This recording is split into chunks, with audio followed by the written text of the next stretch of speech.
আসসালামু আলাইকুম রহমতুল্লাহ বরকাতুহু। সম্মানিত আমার দিনী ভাই ও বোনেরা, আমার ভিডিও দেখার জন্য আপনাদেরকে আন্তরিক অভিনন্দন জানাচ্ছি। পাশাপাশি আপনারা এই ভিডিও শেয়ার করে দিবেন, তাতে করে আপনার আমল নামাও নেক লেখা হবে। পাশাপাশি দিন প্রচারে আপনি যে সহযোগিতা করলেন, আল্লাহর পক্ষ থেকে আপনি অবশ্যই সাহায্য পাবেন।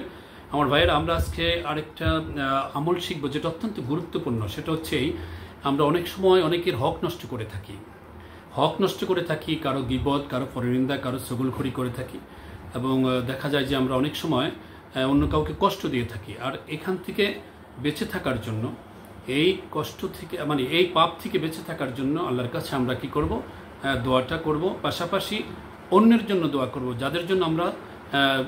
যাদের আমরা পরনিন্দা করেছি, ছগলখড়ি করেছি, গীবত করেছি, কষ্ট দিয়েছি, আমরা তাদের জন্য দোয়া করব। এই দোয়াটা নবীজি মুহাম্মদ সাল্লাল্লাহু আলাইহি ওয়াসাল্লামের সুন্নত অনুযায়ী হতে হবে। নবী সাল্লাল্লাহু আলাইহি ওয়াসাল্লাম নিজেও এই দোয়াটা করতেন।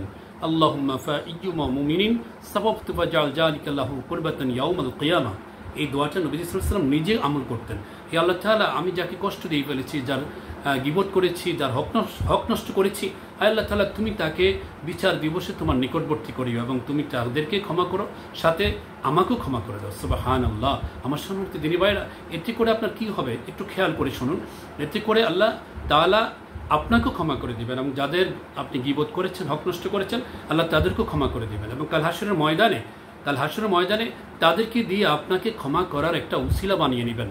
আমার ভাইয়েরা, আমরা এই আমলটা করতে যেন ভুল না করি, কারণ হক নষ্ট করলে, কাউকে কষ্ট দিলে এই গুনাহটা মাফ হবে না, এটা আল্লাহ তাআলা ক্ষমা করবেন না। যেহেতু অন্যের হক থেকে বেঁচে থাকা এবং অন্যের জন্য দোয়া করলে, তাহলে সেটা কি হবে? আল্লাহ সুবহানাহু ওয়া তাআলা ওদের মাধ্যমে আপনাকে ক্ষমা করে দিবেন। আল্লাহুম্মা ফাইয়্যুমা মুমিনিন সাবাবতু ফাজআল যালিকা লাহু কুরবাতান ইয়াউমাল কিয়ামাহ। এই দোয়াটা আমরা শিখে নেব। আমি কমেন্ট বক্সে এই দোয়াটা লিখে দেবো ইনশাআল্লাহ। আপনারা এই দোয়াটা শিখে নেবেন এবং আমল করার চেষ্টা করবেন। আল্লাহুম্মা আমিন। আসসালামু আলাইকুম রহমতুল্লাহ।